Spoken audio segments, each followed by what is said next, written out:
Good morning and a warm welcome to NBS Breakfast Meeting.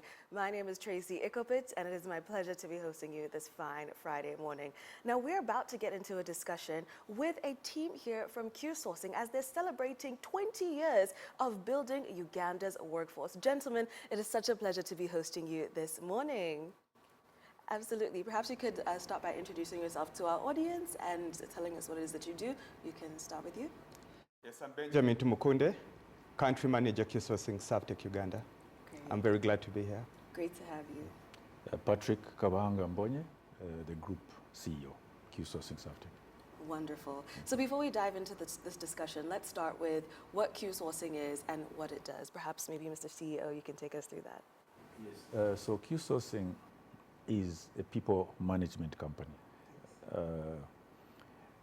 typically referred to as HR firms, but we're not an HR company, we're a human capital management company. Mm-hmm. Similar, but not identical. Why do we say that? Because our business is about people as a resource. Right. If we remember our economics, the 4 Ps, there was the price, the product, the place, and the people. So we picked out the people and focused on the people, because the people pretty much make sure that the others are optimized. Absolutely. And the objective of the business, the organization, is met. So that's our business. And to break it down for one who is asking, why did you talk about human capital? So we believe that the human resource is an input. But what happens after acquiring that individual into the organization is building up that resource to build back to return on capital. Return on capital being the return on that individual. Capital is not just finances or other plant and equipment and machinery. Capital is the people that you have in your business. And that capital item breeds the highest return with limited input. Absolutely. So that's where we feel that growing the business world should focus. And if you look back at the developed countries abroad, you look at their journeys, that's where they focused. Absolutely. And that's our business. Incredible. So, Benjamin, coming to you. Over the last 2 decades, what would you say have been the most significant milestones? Okay, I'll first of all begin by saying that the Q Sourcing story begins in Uganda. Yeah. And it's a truly Ugandan and East African story. We have had very many milestones because from Uganda we managed to get into the region. But the most significant milestone, if I'm to maybe say it clearly, is the impact we have had in the people that we have worked with, thousands of graduates whose careers have been launched, businesses that have been scaled. But if I'm to point out one particular thing, in 2014, Q Sourcing opened a training arm, the Assessment and Scaling Center. Still in line with what the CEO just talked about, we are here to answer a people question. And there was a gap in artisanal skills, and task was started, and that decision alone has opened a certain landscape and opportunities for plumbers, for electricians. They have gotten international accreditation because of that idea. But on the whole, if you're to ask me about a significant milestone, it's the impact we have had in the lives of the people who have gone through us, but most importantly, the businesses that have had to be scaled because of our interventions. Yeah, because just like the CEO earlier said, human capital is the greatest resource of any nation. Yeah. It's the greatest resource of any business, and it is that movement, it is that moving target. And our teams across the region wake up every morning to answer that people question, because it's the most important question of all. Absolutely. Yeah. And while you've had such great milestones, it's been 20 years. I'm sure there have been a few hiccups here and there. So perhaps you could shed some light on some of the challenges that you faced and how you've been able to overcome them. 20 years is a long time. I don't know if I'll call them challenges. I'll call them change. As you may be aware, very significant things have happened in the last 20 years. A credit crunch in 2008, technology advancement, COVID, and all these have called for a change in how human capital moves. Right. So I will not exactly call them challenges. I'll call them changes that we have had to adopt to across the span of time. Of course, currently, there's AI, the advent of AI that is coming, and the workforce, the person, has to change. So I will say we have been alive to the changes in work, to the changes in the economy, and to the changes in industry. But the way we have dealt with that challenge, if you may call it, is to be adaptable over the years and to make sure that you always have a solution for the market through the people that we're working with. Absolutely, absolutely. Mr. Mbonye, just in light of that, what he mentioned about having to adapt to the different changes that are happening, as this field of work continues to evolve, how is Q Sourcing embracing innovation, technology, and the future of HR and workforce solutions? So as I mentioned, our business is about the people impact in the business space, in the organizational space. And impact basically means alignment of objective of why the organization exists and linking the individual's input into that. We commonly refer to it as productivity. Productivity is basically a rate of return. So how do we increase the impact using technology? And first of all, what are those factors that increase impact of an individual in an organization? One, the learnings. What skills do they have? What knowledge? How do they apply them? So one is skills. Technology has enabled us to look beyond the borders of Uganda, of East Africa, and look at the international market.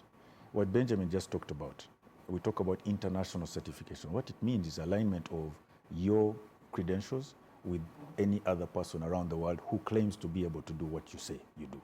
That's alignment, right? That's international accreditation of your certification of what you say you do. So technology has enabled us to do that without having to fly people across the world. Two is, how do you apply these? So what we talk about virtual reality, where you embed someone into a scenario setting. Our economies are very young economies. They're very advanced economies out there. So virtual reality enables us to get into those environments and embed our individuals, our staff, those who are taking through this journey into those environments. And look out, what are the risks around doing certain things? What are the benefits of handling particular activities in a certain way? So procedures, standards, but most of all, the confirmation that you have that ability, which is you're certified to do a particular task. So one is you get the skill, two, you're able to apply it, but three, whoever needs that skill knows that you exist. So technology is enabling us to do that. There's the other aspect of AI, artificial intelligence, machine learning, that's always playing under the what can I call it, under the scene. It's behind the scene, let's say. That is reading what attributes of all that we're talking about that create the maximum impact. Because that's what it's saying, optimization. This technology is helping us to optimize in, if you need 5 particular skill sets for a particular task, what course or what training do you need to do to get those 5? These 5 may not be gotten from one particular training. They may be gotten from a couple. Which are those? So using all these tools enables us to optimize the number of hours you commit to study, what you get out of that, and what's the objective. Because the days of getting a Bachelor of Science, Bachelor of Arts, general, are fast shrinking and becoming irrelevant. It's good, it's great as a foundation. But what we are saying to all graduates who come to us, say that's the start. Please do not come with the assumption that you're skilled to do a job. Be ready to learn, And that learning journey is what will get you your career ambitions. Absolutely, that's incredible. Benjamin, moving on to you. How has Q sourcing contributed to employment creation, workforce development, and business growth across the region? Q sourcing how has it created, if I'm to get your question right? How has it contributed to job creation, employee development, as well as business growth across the region? Yeah, I'll start and connect with what the CEO just talked about. Right. One, Q sourcing answers the needs of the market. And because of the space we are in, we know what the market is asking for. And ideally what we do is we align what we are doing to what the market is asking us for. And because of that data, we have, I talked about the skilling arm that we had, that started in 2014. There's something which I normally say, that you can study anything you want, but the market will always choose what it wants. So the way we are contributing is, one, with the data that we are getting from the market asks, we are honing these skills in the courses that we are training, and also preparing our candidates to what the market is asking for. So to answer you directly, it's about the data that we get from the market and how we help prepare the people we work with to be able to prepare themselves for those opportunities. So that's what we are largely doing. Amazing. Yes. So partnerships have been central to your success. So maybe you could tell us a bit more about the role that your different clients, partners, and stakeholders have played along your 20-year journey. Yes, our 20-year journey has been a journey of partnerships across different strata. For instance, I'll begin with, we have a joint venture with World Recruitment Services in our oil and gas sector. So that partnership has helped us create a lot of value in the oil and gas sector particularly. In our skillings arm, we have various partnerships with international accreditation bodies like City and Guilds, ECITB. The reasons we have some of these partnerships is to be able to scale our skill sets to international standards, to be able to offer the best services at world standards with each and everything that we do. Of course, 20 years, the partnerships are various across different sectors. And so yeah, they have, from a partnership perspective, that has been part of our story. We have really relied on partnerships to make the progress that we have made. Absolutely. Yes. Mr. Mbonye, when it comes to within Q sourcing itself, what kind of culture have you embedded to be able to see such a success for 20 years? Three things that I'll focus on. One is we always go for the young people. The average age in the whole group, and we're talking about a head office just under 200 and a workforce of about 6,500. Average age is 28 years. Some of us are almost double that. So I always remember the focus that those who handheld me as I was starting my career, the impact they had on my life. And some of those attributes are those that have been able to help me all along the way. So we work with young people. All the programs that we do for training, what Benjamin just talked about, are focused on the young people, 30 and below. Two is that we focus on what you do, where you do your work. What do I mean? If you're given a role, we assess you based on output and give you feedback based on output.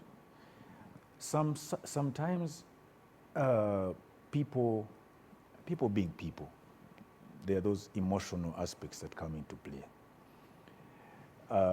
which we like to call as humane. But that's the question, where do you draw the line? Because impact is what value you're creating with the businesses, the clients. But you also have to handle the individual, prepare them not just technically.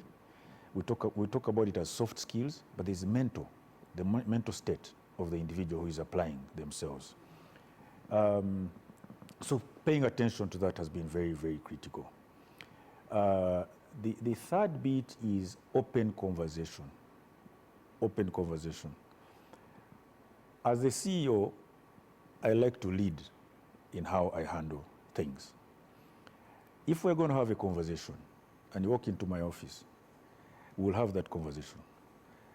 If you are the one who needs a handkerchief to cry, I will hand you the handkerchief, but the conversation will be had. Every time you finish drying your tears, we continue the conversation. Because the point of having these conversations is how do we improve as individuals? Because once we improve as individuals, then what we do also improves. So continuous improvement is number one. Continuous focus on the impact that we are creating wherever we are, and being able to make a decision that, well, where we are at, I think it's end of the line for you. We shake hands, see you when I see you. If we can still work together, we continue. But so we make it as transparent as that. That's the culture of QSSG. Yes. That's wonderful. It's great to hear that you have so many young people within your organization. Now, from that, what kind of trend have you seen among young people? Maybe where training is lacking, where we need some more training. What kind of trend have you seen? One is, and allow me to step back and look at the families where we come from. That's where it all begins. People who have gone through difficult situations in life are forced to get into a decision-making process early on. And this is one of the most critical aspects when you are on your own, presenting yourself with your credentials as an input into an organization. Because whatever task you're given, you have to make decisions. Now, it may sound simple, but decision-making has a process.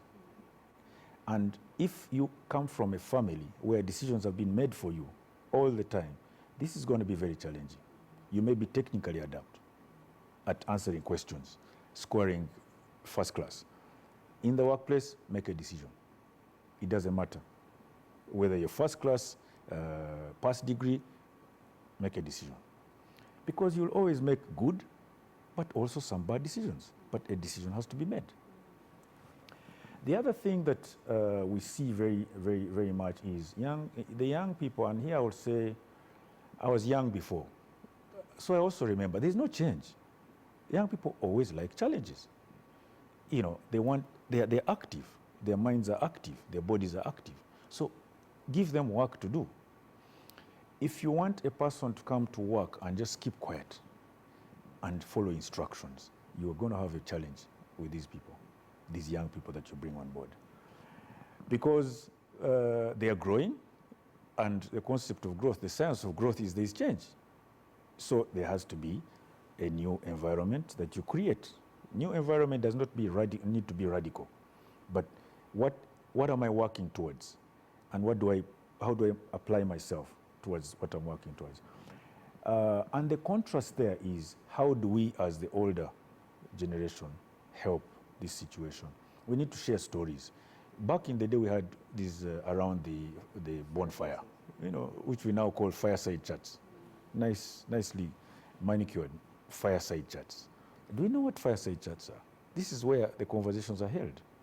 You know, the old conversations on how community was, society was. Can we have a bit of those in the workplace? Okay, that is what will help young people to face situations, because you know they're young, they're growing, but you who is older, you've faced situations which they probably have not. So share with them. So that is important. Now the other thing is they use gadgets a lot because their minds work so fast, right? Well, what I just talked about, use the gadgets to engage them. And they will plug onto that fireside chat. They will look for those challenges, look for solutions. These AI tools, the other technology tools, when you give them an assignment, ask them for improvement areas. They will use the tools. So just challenge them, share with them your stories, share with them your failures. Don't only talk about success, because that's a lie, right? There's failures and there's success. How did you go through the failures? What do you remember that made you succeed where previously you had failed? That would be lovely to do. Amazing. I like that you've also kind of touched on the importance of multi-generational workplaces, because the young people, they've come with the energy, they're open-minded, they have so much they want to do, whereas the older generation has the wealth of knowledge that they can learn from and all the experience. So it's incredible that you have a blend of that at Q Sourcing. It's amazing. So now looking ahead, you know, now that you've hit the 20-year celebration, what advice would you give to maybe future employees, partners, and clients?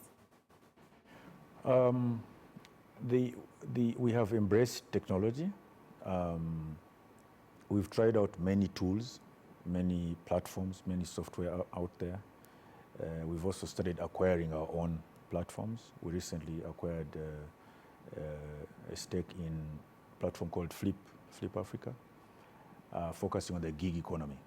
Because I think from the statistics, we read that Gen Zs and below, 18 months, and they're done with an assignment. They want to just work for the particular activity, not to have a career with you as the employer for forever. So gig economy is growing fast. So we've placed our foot in there.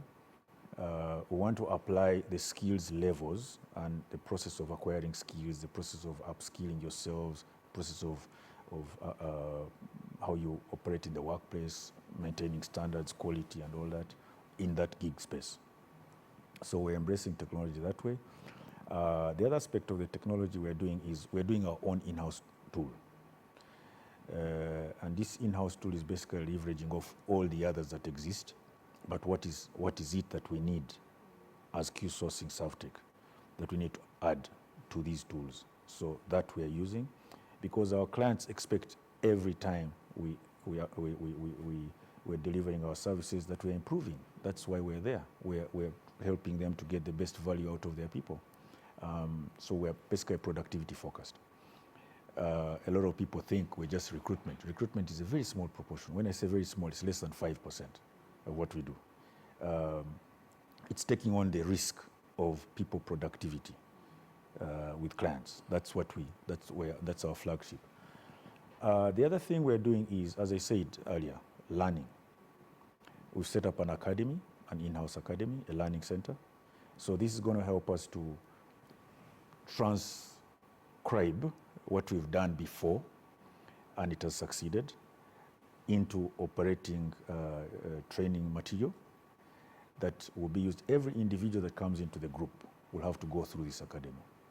We'll have to learn what we're doing before, learn from our failures before, learn from potential challenges, and test them on that decision-making aspect. Because after you've learned, now you have to be able to make decisions. How do you make them? Because when you go out there, you're going to face the world, you're going to face a client, you're going to face situations, you'll be making decisions. What parameters are you using? What's the thought process? That's what we want to influence. So an academy is in place. The other thing is how we relate with our different clients. Would like to move a lot of our client engagements towards output-focused, impact of the individuals, such that the three parties discuss that, not how many people are we recruiting today, what's the payroll, and all that. No. The people we brought on board, what's the impact in your business? Going as far as a revenue share, going as far as a percentage of the increment of these people's input for you as a business. Because we feel that's what will feed back to the individuals to see their impact. This is what we feel the future has. Incredible. Thank you. Incredible. Benjamin, how is Q Sourcing celebrating 20 years? We are a week away. The 20-year major event is going to be on the 26th, which is a week from now. But that's just the event. We have a couple of activities that we have lined in place that have been leading up to the 26th. That's just the culmination of the event. We'll be having quite a number of our partners from around the world coming to join us next Friday. Key to that is also the various engagements we're having with our clients. Currently, we'll have a CSR activity on the 25th. Yeah, but the key ethos of this celebration is to reimagine what the next phase of QSSG is going to be. Yes, while we are reminiscing about what has been happening, some of the things that Patrick has been sharing about the next step, focusing on productivity, zeroing down on focusing on young people, that's the key ethos that we're going to have going forward. So the basic theme of us going into this celebration is really more about the future than about the past. Incredible. And so if a young person or a potential client or an employee is watching, how can they get in touch with you guys? Just maybe to go to the academy, get some training? What's the process? The process, I would tell them that our official information comes through our websites. Go to the QSSG website, you'll get all that information. But as that is done, maybe one thing that I would tell any young person is the world is changing at a very fast rate. Patrick has been talking about the academy, about further upskilling of what young people should do. As the world changes and as they go to our portals to look for these opportunities, the call to them is to continue improve themselves, to continue transitioning and working on their skill sets to make them relevant for the market. Our teams will always be available to give them the trends that are coming out of the market, to give them guidance as they transition from wherever they are transitioning from into the workplace. Amazing. Thank you both for being here. Before we go, do you have a final message to share with our audience? We can start. Yes. I'll start with those who are looking for better employment. They may be employed, but they're looking, they feel they want to look for something that's more rewarding to them. Look for those companies, businesses, organizations that you would like to associate with. Find them, read about them. Read about them, read about similar organizations in that sector, and become very familiar with what they're driving towards, such that when you get an opportunity to work there, you have something to share, not about you, but about them, and how you can apply yourself to where they wish to go. From the business side of things, our B2B engagement, I would say that we're open to have those conversations on the people aspect. We believe people are your capital and would like to be your partners to extract as much value from this capital resource. Thank you. Thank you. My word will be one, improve yourself, be better every day, be better than the person you were yesterday. Just like I said earlier, the world continues to change, and so are the skill sets. And if you're going to be relevant, you're going to have to continuously adapt to the changing trends and basically continuous improvement. Absolutely.